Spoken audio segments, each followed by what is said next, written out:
Hello, hi all. This is from Monetary Good channel. Today class లో we are going to discuss about something these kind of concepts. So ఈ concepts నేను discuss చేయను and code కూడా explain చేయను అనమాట. మీరే తెలుసుకోవాలి. First concept ఏంటి అంటే సర్చింగ్ టెక్నిక్స్. అండ్ సర్చింగ్ టెక్నిక్స్లో మనకి linear search, binary search two techniques ఉన్నాయి. అవి మీకు హోంవర్క్లో అసైన్ చేస్తున్నాను, మీరు తెలుసుకోండి. అండ్ నెక్స్ట్ క్వశ్చన్ ఏంటి అంటే రొటేట్ ది అరే left side by k times. So rotate the array left side by k times ante let me take one example. So we have to write the code by yourself. So second question ki example వచ్చేసి so let's say that మీకు ఒక array ఉంది అనుకోండి, ఇలా ఒక array ఉంది. Imagine some kind of random size తీసుకుంటున్నా 1 2 3 4 5 elements ఉన్నాయి. Indexes are 0 1 2 3 4. సో ఇప్పుడు నేను k వాల్యూ 2 ఇచ్చాను అనుకోండి, రన్ టైంలో నేను లెఫ్ట్ సైడ్ రొటేట్ చేయాలి. అంటే ఈ పర్టికులర్ టూ ఎలిమెంట్స్ లెఫ్ట్ సైడ్కి అంటే రైట్ సైడ్కి షిఫ్ట్ అవ్వాలన్నమాట. సో ఇట్ మీన్స్ దాట్ మనకి అదే వచ్చేసి ఈ టూ ఎలిమెంట్స్ అంటే k ఈక్వల్ టు 2 కదా. సో అంటే ఫస్ట్ ఉన్న టూ ఎలిమెంట్స్ మనం ఇట్ సైడ్కి షిఫ్ట్ చేయాలి అండ్ ఈ ఎలిమెంట్స్ మనకి లెఫ్ట్ సైడ్కి వస్తాయి అన్నమాట. సో అప్పుడు మనకి ఎలిమెంట్స్ ఎలా అరేంజ్ అవుతాయి అంటే సేమ్ 3 4 5 1 2 ఇలా అరేంజ్ అవ్వాలి output. Okay, so imagine if my k value is 3, k value 3 తీసుకున్నాను అనుకోండి. ఇమాజిన్ కన్సిడర్ ది సేమ్ అరే కన్సిడర్ చేయండి. మళ్ళీ సేమ్ అరే కన్సిడర్ చేస్తే మళ్ళీ లైక్ k వాల్యూ 3 అంటే మనకి ఏం వస్తుంది అప్పుడు. So let's say that first starting three elements rotate చేయాలన్నమాట. అంటే స్టార్టింగ్ త్రీ ఎలిమెంట్స్ రైట్ సైడ్కి షిఫ్ట్ చేయాల్సి వస్తుంది.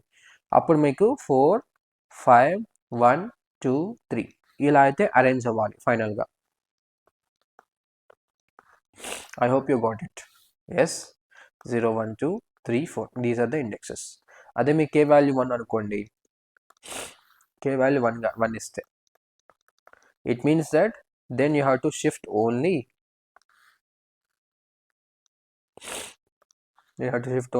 Single element like this. Okay, అప్పుడు మనకి ఈ పర్టికులర్ స్టార్టింగ్ ఎలిమెంట్ రైట్ సైడ్కి షిఫ్ట్ అయితే 2 3 4 5 అంటే వస్తాయి అండ్ 1 అని వచ్చేసి బ్యాక్ వెళ్ళిపోయింది. ఇప్పుడు మనకి ఎలిమెంట్స్ ఎలా అరేంజ్ అవుతాయి అంటే సేమ్ 1 లైక్ 2 3 4 5 1 ఇలా రీఅరేంజ్ అవుతాయి అన్నమాట. So these are the index positions. So index position actual లొకేషన్స్లో చేంజ్ చేయాలి.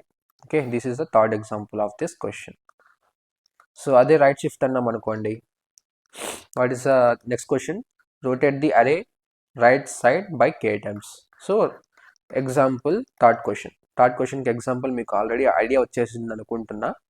సో రైట్ సైడ్ అంటే లెట్స్ సే దట్ ఎగ్జాంపుల్ వచ్చేసి మీ అరే ఉందనుకోండి, సేమ్ అరే తీసుకుంటున్నా 1 2 3 4 5 సమ్ ర్యాండమ్ ఎలిమెంట్స్ తీసుకుంటున్నాను 0 1 2 3 4 these are my elements. Okay, ఇప్పుడు నేను k వాల్యూ వచ్చేసి 2 ఇచ్చాను అనుకోండి, k వాల్యూ 2 ఇస్తే రైట్ సైడ్ షిఫ్ట్ చేయాలన్నమాట. రైట్ సైడ్ అంటే it means that you have to shift the elements towards the right side. Okay, example pen తీసుకుందాం. సో ఈ పర్టికులర్ ఎలిమెంట్స్ ఉన్నాయి కదా, లాస్ట్లో ఉన్న టూ ఎలిమెంట్స్ లెఫ్ట్ సైడ్కి షిఫ్ట్ చేయాల్సి వస్తుంది. ఓకే, అప్పుడు మనకి అరే ఎలా అరేంజ్ అవుతుంది. ఇప్పుడు మనకి అరే వచ్చేసి rearrange, it will come 4 here 5 here 1 here 2 here 3 here ఇలా రీఅరేంజ్ అవ్వాలి. సో యాక్చువల్ లొకేషన్స్ అనేవి చేంజ్ అవ్వవు అండ్ ఇండెక్సెస్. అదే if your k value is 3 ఇచ్చామనుకోండి, అప్పుడు మీకు అవుట్పుట్ ఎలా రావాలి. అవుట్పుట్ వచ్చేసి లాస్ట్లో ఉన్న త్రీ ఎలిమెంట్స్ అరేంజ్ అవ్వాలి, లైక్ షిఫ్ట్ అవ్వాలి లాస్ట్లో ఉన్న ఈ 3 ఎలిమెంట్స్. అప్పుడు మనకి 3 4 5 లెఫ్ట్ సైడ్ వస్తాయి అండ్ 1 and 2 రైట్ సైడ్ వస్తాయి ఇలా అనమాట. Okay, 0 1 2 3 4. So if your k value is 1 కానీ 2 కానీ ఇచ్చాం 1 ఇచ్చాం అనుకోండి, ఎగ్జాంపుల్ 3 చెప్తున్నా. If your k value is 1, okay, just a second, I'll be using red pen here. If your k value is 1 ఇచ్చామనుకోండి, what will happen then? So only a single this element 5 అనే element ఒక్కటే మీకు left సైడ్కి shift అవుతుంది. Only this element will be shifted. Then my output will be 5 1 2 3 4 like this. This is my third example. Okay, so I hope you understand what is left shift array, right shift array by k times అనే ఒక idea వచ్చింది అనుకుంటున్నా. So ఇంకో thing ఏంటి అంటే, ఇక్కడ మనకి first question వచ్చేసి సర్చింగ్ టెక్నిక్స్ ఉంటాయి. సర్చింగ్ టెక్నిక్స్ అంటే లెట్స్ దట్ నేను ఒక ఎగ్జాంపుల్ తీసుకొని చెప్తున్నా. Linear search. ఇప్పుడు ఒక అరే ఉందనుకోండి, అరేలో కొన్ని ఎలిమెంట్స్ ఉన్నాయి ర్యాండమ్గా 10 12 3 9 20 సమ్ ఎలిమెంట్స్ ఇలా ఉన్నాయి ర్యాండమ్గా. సో దీనికి ఇండెక్స్ పొజిషన్స్ వేసుకుంటున్నా 0 1 2 3 4 ఇలా ఇండెక్స్ పొజిషన్స్ వేసుకున్న తర్వాత నేను స్కాన్ఎఫ్ యూజ్ చేసి నేను ఒక కీ ఇస్తాను. అంటే నేను సర్చ్ చేసే కీ అనమాట. నేను సర్చ్ చేసే కీ వచ్చేసి 9 ఉందా లేదా చెక్ చేయాలనుకుంటున్నా.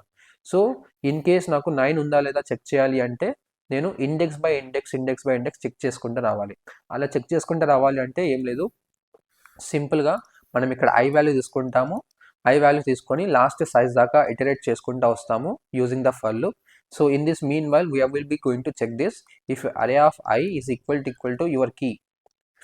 ఇఫ్ ఇన్ కేస్ మీకు ఈ కండిషన్ అనేది ట్రూ అయితే నేనేం ప్రింట్ చేయాలి, మనం ఏం ప్రింట్ చేయాలంటే ఇండెక్స్ వాల్యూ ప్రింట్ చేయాలి ప్లస్ ఆ ఎలిమెంట్ ప్రింట్ చేయాలి. ఈ రెండు ప్రింట్ చేయాలన్నమాట. ఓకే, సో ఆల్రెడీ మీకు ఒక ఫర్ లూప్ పైన బేసిక్ ఐడియా ఉంది, కండిషన్స్ ఎలా రన్ అవుతున్న బేసిక్ ఐడియా ఉంది. లీనియర్ సెర్చ్ అంటే ఏం లేదు, స్టార్టింగ్ ఇండెక్స్ నుంచి ఎండింగ్ ఇండెక్స్ దాకా వన్ బై వన్ సెర్చ్ చేసుకుంటూ వస్తాం యూజింగ్ దిస్ కండిషన్. ఓకే, దాన్ని మనం లీనియర్ సెర్చ్ అంటాం. అదే బైనరీ సెర్చ్ అనుకోండి, binary search is a special technique which is used to search the element only. But linear search time complexity అనేది ఎక్కువ ఉంటుంది, బైనరీ సెర్చ్ టైం కాంప్లెక్సిటీ అనేది తక్కువ ఉంటుంది. సో దేది బెటర్ అంటే లీనియర్ సెర్చ్ కంటే binary search is better because of it has one technique. ఒక technique అయితే ఉంది, మిడ్ వాల్యూ కనుక్కుంటాము. మిడ్ వాల్యూ కనుక్కొని లెఫ్ట్ సైడ్ ఉందా రైట్ సైడ్ ఉందా ఎలిమెంట్ ఎగ్జిస్ట్ అయి ఉందా చెక్ చేసుకుంటూ వస్తాము. ఆ టెక్నిక్స్ అన్ని మీరు గూగుల్ చేస్తారా, లేకపోతే చాట్ జీపీటీ చేస్తారా, లేకపోతే సర్చ్ ఇంజన్లో చెక్ చేసుకుంటారా అనేది మీ ఇష్టం అనమాట. ఇది మీకు హోంవర్క్ మాత్రం ఇస్తున్నాం. I don't want to explain this. Okay, so ఈ పర్టికులర్ కోడ్ కూడా మీరే రాయాల్సి వస్తుంది. You can use any website help, you just get to know the code, or else if you can write these kind of codes by your work, by thinking by your self. I hope you understand. So ఇలాంటి kind of questions మీకు academic సిలబస్లో ఉన్న వాళ్ళకి వచ్చే chances కూడా ఉన్నాయి, or else ఎగ్జామ్లో కూడా వచ్చే ఛాన్సెస్లో ఉన్నాయి. అండ్ లైక్ చాలామందికి కూడా కంపెనీ స్పెసిఫిక్ ఎగ్జామ్ కండక్ట్ చేస్తారు కదా, ఆ ఎగ్జామ్స్లో కూడా ఈ టెక్నికల్ రౌండ్స్లో కూడా వచ్చే ఛాన్సెస్ ఉన్నాయి. I hope you understand. So if you have any kind of doubts you can ask me in the comment box. Thank you. Do subscribe Mana Degree channel.